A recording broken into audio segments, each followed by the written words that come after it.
Right. Let's go for it.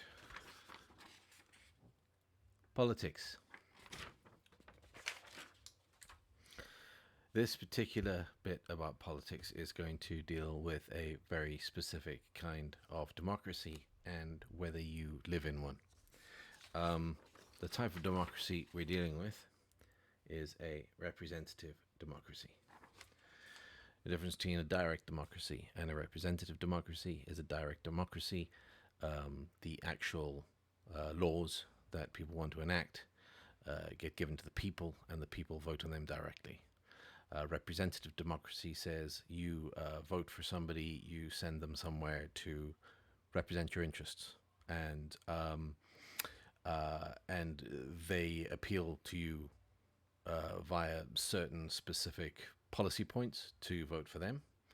And then everything outside of the policy points that are dealt with, you are trusting them to have good judgment. All right, so it's partially about the policies that you vote for, and partially about you expecting some sort of good judgment from the people. The most important thing to know, especially, well, if you're an English speaking person watching this, living in an English speaking country, most important thing to know about a representative democracy is this: more than likely, you don't live in one. A lot of people think a representative democracy is represented by you freely being able to go and cast a vote for an option that is put forward to you. And the fact that you're allowed to do that without hindrance means that you live in a representative democracy. That isn't true if you simply look at the words representative and democracy. You only live in a representative democracy if the people you vote for actually go and represent you wherever it is that your parliamentarians meet. Um, and and all the polls around the world will suggest that unless you live in places like New Zealand, Iceland, Finland, maybe Norway, Sweden, perhaps Costa Rica, but if you're living outside of those countries, you probably aren't being represented. There's undoubtedly a few others. I know more about English speaking countries than I do about countries that speak other languages. But certainly, if you're currently living in the United States of America or the United Kingdom, you are not living in a representative democracy. You are not being at all represented by the people who are currently in power. You also weren't being represented 2 years ago. You weren't represented 5 years ago, and you weren't being represented 10 years ago. If anybody thinks I'm being biased, you weren't being represented by Tony Blair, you weren't being represented by Cameron, you weren't being represented by Gordon Brown, you weren't being represented by who's the Boris Johnson. You certainly aren't being you weren't being represented by everybody from Bill Clinton through George W. Bush through Obama to Trump to, and you won't be represented by Biden. These people are placed into power by your political system. Sorry, the list was so long, but I just wanted to make the point. And the system itself has been corrupted. Now, corruption is not the same as illegality. So, most of the corruption that happens in your countries is completely legal. So, unless you manage to understand that and get involved in programs or get behind a party that wants to fix that, you simply are never going to be represented. You may as well have an autocrat in charge for all the difference it's going to make to your life. So the question is, what stops your countries being democracies? In the United States, it is quite aggressively corporate interest. The idea that corporations are allowed to take part in the electoral process is insane. The electoral process is specifically there for real people to vote for representatives to represent their best interests. If corporations are to get involved, the only way they should be getting involved is to try and influence people to vote a certain way. All right? Not to vote for a certain person, but to influence people to vote for a policy.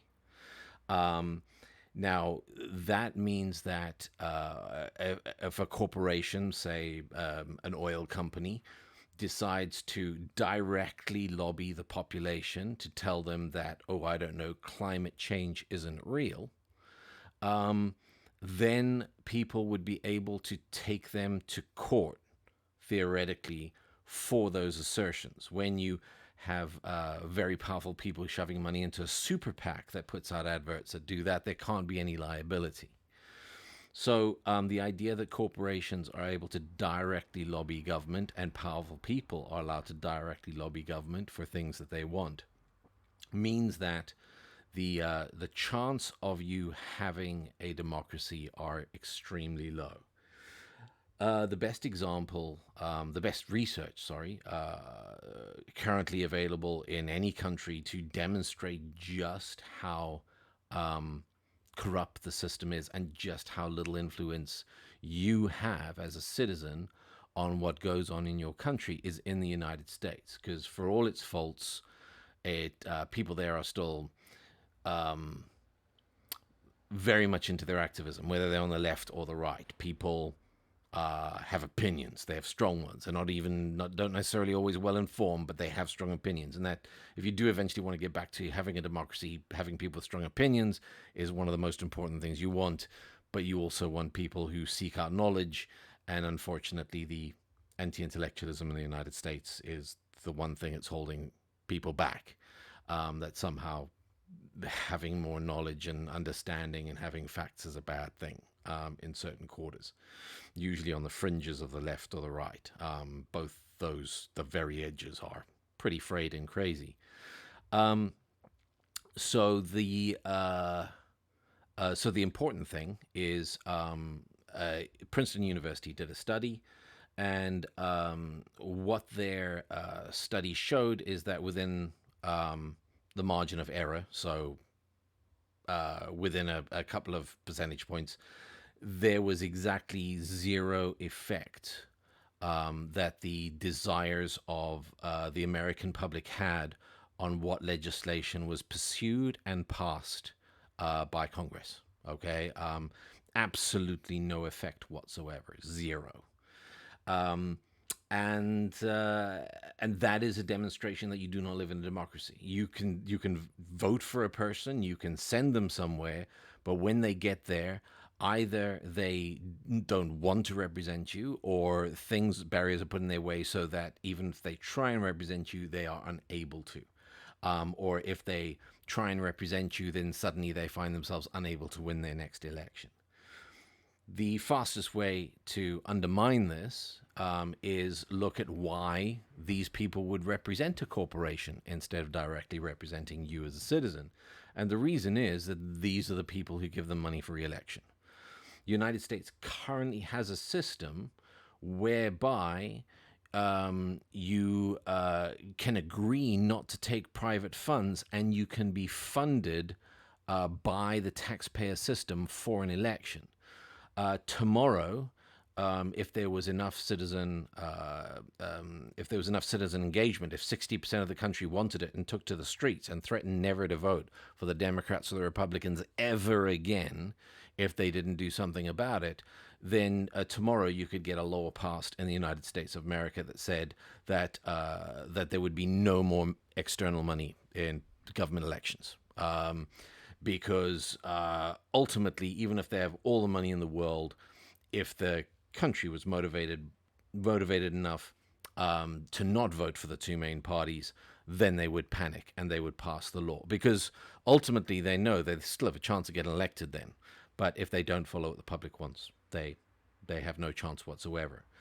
The site of the activists that want to try and reform things in a very gradual and very intelligent way is represent.us. And so they've got a system to lower corruption over time, starting at the state level, which may or may not be successful. the key there is it's pretty much the only way forward. You have to have a system that represents the people. If you want a democracy, you're not living in one right now in the United States. In the United Kingdom, it's equally disturbing. The first past the post system, which is quite obviously horrible and corrupt because it means that new ideas and new parties really struggle to flourish. That system means that a party like the Conservative Party, with less than 50% of the population behind it, can win a huge majority in their House of Parliament, and can then just, well, I don't know, what was the latest thing they did today or the last few days? They voted down a law in Parliament that was proposed, which would say that the government would be restricted from using the NHS in any negotiations with trade when it came to trade deals. And this was something they absolutely on camera promised, that the NHS would not be touched in any trade deals whatsoever, wouldn't come near it. Categorically, this is not something that would happen. Absolutely no danger whatsoever. But when a law is put in front of Parliament, that's okay. Well, then sign this law, and everybody will believe you. They went, nah, we're not going to do that. Which tells you what they're going to do. They're going to sell out the thing that English people are most proud of about their country, which is their National Health Service. It's going to get sold off. And that is not the will of the people at all. As it happens, they've been on the down low privatizing the national health system for many, many years now, both of the major parties. So it's not like it hasn't already begun, but more will happen now without people taking to the streets. You take to the streets, maybe there's a chance you can stop it for a while. They'll put it in the back burner till there's a bigger thing in the news, and then they'll try and pass it again. It's what governments do when you're not paying attention. In a country like the United Kingdom, the very unfair parliamentary system is justified by the fact, yes, but we need a government that can make decisions. And when you do look at European countries that have systems where you have proportional representation, they do tend to move slower. They do tend to be less decisive. But that is the joy of a democracy. The joy of a democracy is that things change slowly in legal terms. It's very, very hard. The idea is very hard to pass a new law. You should really understand that governance versus passing laws are two very different things. The United States confuses them by having to use an act of parliament to pass a budget. Whereas many other countries don't require that. The government itself deals with the budget. They're in power. They go ahead and they govern. So governance is not the same as passing laws. And what the United Kingdom needs is to get rid of their stupid upper house and have a proportional representation upper house, where if you want to pass laws, you've got to pass them in both houses, and then the lower house can decide who's going to be the government. I mean, it's really not a difficult thing. I'm no political scholar, but it's quite obvious that that's what you want. That will slow down laws passing, because you should be able to govern your country for the most part on your current laws. It's only when some new thing, new technology, new way of living in society comes forward that you need to pass a law to do anything different. So I have a point, and I'm in the middle of it. I'll get there again. So you want to avoid it. Denmark, one of the happiest countries in the world, has a rule that passing a law is the last resort. You have to have proved you've tried governance measures, all the possible governance measures, in order to regulate something, in order to make the country safe and happy and prosperous. And if you weren't able to do it, then you're allowed to pass a new law. If you just carry on passing laws, it makes it impossible for everybody to stay on the legal side of the law all the time, and that makes it possible for your police to terrorize your citizens, because you're always going to be guilty of something.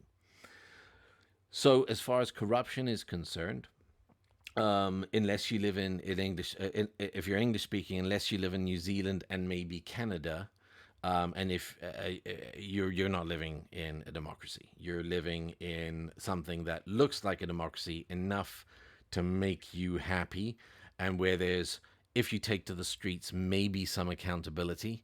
I always, when I look at the UK, think about the Iraq War. When I think about accountability, a war that Parliament didn't want, um, that the people didn't want. They had a 2 million person march, the biggest march the United Kingdom's ever seen, against the idea of a war with Iraq.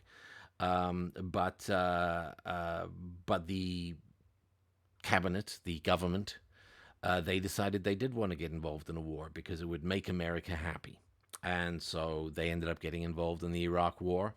And in fact, adjusted documents that they were given by the security services before handing it to parliamentarians to see, in order to get them to vote for the war, which no one has ever gone to prison for. So yes, the important thing to know about politics is that most of us live in what are meant to be representative democracies,